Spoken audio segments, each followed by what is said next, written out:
Welcome, everyone. It's lucky week 13 in the NFL. I am Eric Glazer with Greg Roth and the ambassador. Everyone's back in the office today, and this is your Sharp Squares podcast. Let's get right to it. Last week, our worst of the season. All of our Sharps, of course, when you see all these favorites covered, you knew this was going to happen. All of our Sharps were 41.7%. against the number. Our medal games were actually 4-3, but it was kind of a hot mess with our early picks for 3-2-1. We went 0-4 there, folks. Our first 0-4 in, I don't know, a long time. That's going to kill us. We're going to have to really work hard to get back after going 0-3. Pick 5, we were 2-3. Incidentally, in the DraftKings Pick 5 contest, you have to take a bye week. You have to take a bye week. We had some screw ups with the algorithm initially. You saw me tweet out the new picks, the new gold game, the new medal games. We decided we're just going to lay off. That we're going to take our bye week last week, so we will count 2-3 against our record as we report to you. But we did take that week off, which was probably the only good thing we did last week. Okay, for the season, all of our Sharps still 52.5%. Our medal games are still 62.3%. Our pick 5, 56.67%. That's including 2-3 last week. 3-2-1, we are down to 61.1% for the total points, 63.9% for win-loss. So there is what we did. That was then, and this is now. Let's get into it. This is a tricky week, folks, so strap in. A lot to talk about, some challenges up ahead, but to guide you through all of that in the segment that you're here for, we call it gold, silver, bronze, is everyone's favorite fellow degenerate, the Greg Roth.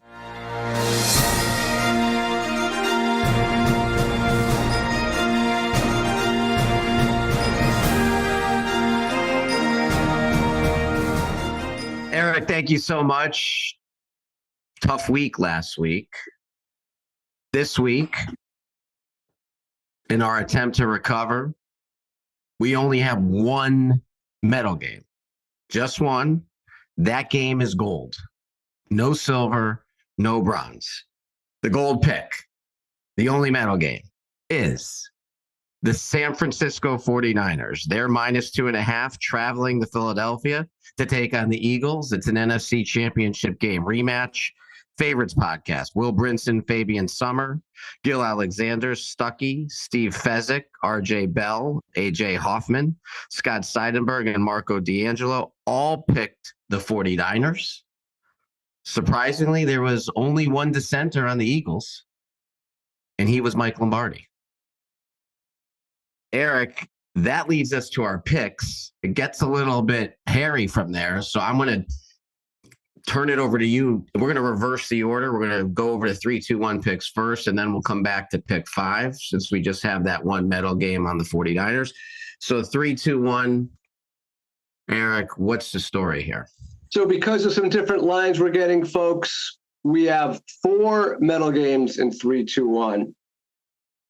Do you want to, Greg, read them off? I feel like I'm taking your on. I do that, or do you want me to? Yeah, it'll be good. I'll give you the four medal games in 3-2-1 and tell you who they are and who picked them. Mention, and if you want, you could cue me in because I'm looking at the 3-2-1 lines. So if we want to bring those in, you let me know. I'll take your lead on that. Go ahead. Okay. There is a silver game at 3-2-1. The pick's the Tennessee Titans. They're +1.5. They're hosting the Indianapolis Colts. Kelly Stewart, Chris Rayron, Will Brinson, Cleve TA, and the Favorites podcast picked Tennessee. Gil Alexander in dissent picked the Colts. 3 bronze games in 3-2-1. Hey, let me just say, so the reason we're at 1.5, the DraftKings line was only a half. So even though moving from a half to 1.5 isn't massive, it was enough to move that game into silver status. There are 3 bronze games in 3-2-1. I'm going to give them to you in order. The first bronze game in 3-2-1, not officially a medal game, just in 3-2-1. The picks, the Jacksonville Jaguars, they're -7.5, hosting the Cincinnati Bengals on Monday night. Scott Seidenberg, Fabian Summer, and Will Brinson all picked Jacksonville. The second highest rated bronze game in 3-2-1 was actually the 49ers, who we just covered. They're obviously our gold game in pick 5. And then the last bronze game in 3-2-1 actually is the New England Patriots. They're +6 at home. Who's starting, Eric? Is that Bailey Zappi or is it? Yep. Who's the backup? Bill Belichick's son? Just kidding. The Patriots, they're +6 at home, welcoming the Los Angeles Chargers. Steve Fezzik and RJ Bell, they like New England. Someone has to. Nobody picked the Chargers. So let me break that down, folks, so everyone knows. So DraftKings in the current line for the Jaguars, -8.5. You heard what Greg said. We're getting -7.5 in 3-2-1. That's why it's our second rated game. The reason the Niners went from gold status and being one of our highest rated games of the year to just being a bronze game is because we're getting -2.5 in DraftKings, and in 3-2-1, it's up to -3. So you can imagine the impact that makes. And for the Patriots, similar line value in DraftKings, it's 5.5, and in 3-2-1, we're getting 6, and that's obviously an important half point. But to recap our 3-2-1 picks, the Patriots, they're only the 4th medal game in 3-2-1. They don't make the cut. We're going right down the order. 3-point game Titans, 2-point game Jaguars, 1-point game 49ers. For pick 5, slightly different story. We only had 1 medal game. That's the 49ers. So we had 4 additional picks necessary, very little to work with. Nothing was really in second place, close to a medal game. But like we've done in the past in these situations, we're going to go right down the board and take the 4 highest rated games in our system. Again, nowhere near medal status, nowhere near it, but they just happen to be the next 4 highest rated games.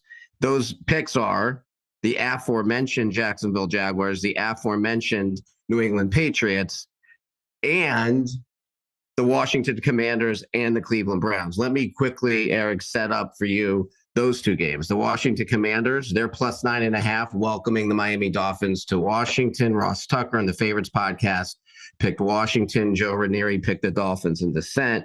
As far as the Cleveland Browns, who are led by Joe Flacco, I don't know, for somebody, that was breaking news for me in pre-production, so it might be for some of you listening. The Cleveland Browns, they're +3.5 at the Los Angeles Rams. A.J. Hoffman, Marco D'Angelo, Ross Tucker, and Tommy the Hitman all pick Cleveland. The Whale Capper and Will Brinson did pick the Rams. So just to summarize pick 5, and I'm going to give these to you in order of their rankings. Obviously, 49ers gold, Jaguars, Commanders, Patriots, and Browns round up the next 4. That's our pick 5. I want to add, Eric, I didn't say it at the top, the 49ers game at gold, it's kind of a big distinction. We have only 1 medal game, but the 49ers are probably our highest ranked game or the second highest rated game of the whole season that we've had. It's a high rated gold game. So we had this huge discrepancy to this massive high pick for the 49ers and literally nothing else. That is a perfect segue, because in a moment, we're going to give you the handicapping highlights of that game and a couple of more. But if all you're here for are the picks and you want to save some time, you're now all dismissed. And if you want to stick around for some trends and some handicapping highlights, we've got them ready for you. So, Greg, why don't you start us off? Eric, relevant to the gold game, the 49ers -2.5 at Philadelphia. This is from RJ Bell in the Dream Preview. Nick Sirianni as a home dog, he's 0-5 straight up and 1-4 against the spread, losing by 10 points per game. Relevant to our Jaguars 3-2-1 pick. Also from the Dream Preview, Scott Seidenberg, Trevor Lawrence in night games. This game's playing Monday night, 4-1 straight up and 4-1 against the spread. Just this season, by the way, I got some under trends, Eric, you're going to like. Just this season, unders on Sunday Night Football and Monday Night Football. Just on Sunday Night Football and Monday Night Football, 23-3. Wow. Speaking of unders, Jets-Falcons total this week, it's 34 points. That's the second lowest total this NFL season. In the past 2 seasons, the under is 4-0 in games with totals of 35 points or fewer. That's courtesy of Bet Labs. Who's going to watch that game if you're not gambling on it? Not many. Well, everyone will be watching because everyone will probably have some sort of wager on it or fantasy. Also from Bet Labs, Dolphins Commanders total. It's 50.5. This season, the under is 8-2 in games with totals of 50 or more points. Basically, that's telling you to take the under wherever you can. I still don't think anyone's watching the Jets Falcons. They're just going to watch the stats come up. And if you have someone on your fantasy team from either of those teams, you could be in trouble. But far be it for me to pontificate on that. All right, here we go. The gold game. 49ers minus 2.5. As Greg said, one of the highest rated games, probably the highest rated game of the season. The theme here is quite simple, folks. The Eagles are tired and beat up, and the 49ers are simply fresher. Chad Millman says, everywhere the 49ers like to attack, the middle of the field is where the Eagles are the weakest. Suma says the 49ers defense has been suspect against the run, but guess what? The Phillies offense is basically Hurts throwing and running, and that's where they're 22nd in EPA per play on running back runs since week 6, meaning the Eagles are weakest where the 49ers are weakest. No problem there. The matchup favors the 49ers. Stuckey, he says Philadelphia has been playing difficult games and the team seems to be worn down. The defense was on the field for 95 plays this past week. Cox and Davis both got banged up. Scott Seidenberg added, if you played overtime last week and your opponent ran more than 90 plays, which is exactly what Stuckey just said, the next game you're 3-7 straight up, losing by over 3.5 points per game. And if you lower the plays to 80, the numbers actually go way up in favor of the Niners. You go 26-30 ATS in the next game. I'm sorry, it goes in favor of the Eagles. If they had just played 15 less plays last week, they have a much better chance of covering. Still not great. Steve Fezzik adds that San Francisco has also, in addition to the Eagles having all these tough games, San Francisco has had 10 days off and an easy win margin the last time they played. Mike Lombardi, who does think San Francisco is going to win. He just doesn't like the line he was getting at -3. He said off overtime, teams are 125 and 157 all time straight up, Greg. And against the spread over the last decade, teams that are coming off an overtime game are only 130, 150, and 2. Timestamps, Action Network, 14 minutes, 42 seconds. Forward Progress, 51 minutes, 2 seconds. The Dream Preview covers this at 9 minutes, 22 seconds. CBS Pick 6, 44 minutes, 30 seconds. The Favorites, 42 minutes, 35 seconds. All right, we're bringing back the ambassador from his trip. What do we call ambassadors' trips? But he was in Bosnia Herzegovina visiting. I don't know what ambassadors' trips are called. Was he ambassading, Greg? I don't know what you call that, but the ambassador is back. It's a diplomatic mission. Back from diplomatic mission. EB, take it away. Thank you, Eric. I was spreading goodwill overseas. Sharp Squares merch? Yeah, I gave some away. Actually, never mind. Okay, here we go. Bengals at Jaguars. The pick is the Jags -8.5. The theme, Bengals are packing it in. They're now one of the worst teams in the league. Will Brinson from CBS Pick 6 and Fabian Summer, a.k.a. Suma from Forward Progress, say that Cincinnati has a questionable offensive line and their defense can't stop the run or the pass. Scott Seidenberg from the Dream Preview backs this up when he points out that the Cincinnati defense is number 24 in EPA and number 30 in success rate overall. And versus the rush specifically, the defense is number 30 in EPA and number 28 in success rate. He also points out that the Jacksonville offense is heating up.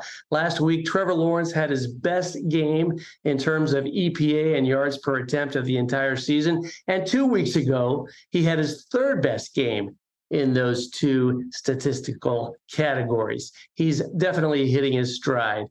And this game won't be a letdown for Jacksonville. No way. It's their first Monday Night Football game since 2011, so the crowd will be hyped. Timestamps for this game, CBS Pick 6, 55 minutes. Dream Preview, 1 hour, 38 minutes and 7 seconds. And Forward Progress, 59 minutes Exactly. Dolphins at the Commanders. We're getting 9.5. Say a prayer. The theme here is Miami outside on the road in December. AJ Hoffman says Miami is 0-7 in outdoor road games with Tua in December or later. He also adds that the Dolphins are 1-12 since 2017 in outdoor December road games. Chad Millman adds teams losing by 20 plus the previous week. That's the Commanders versus a team that didn't are 60% against the number since 2020. Simon Hunter looks like not ideal weather in Washington, which could be good for the Commanders.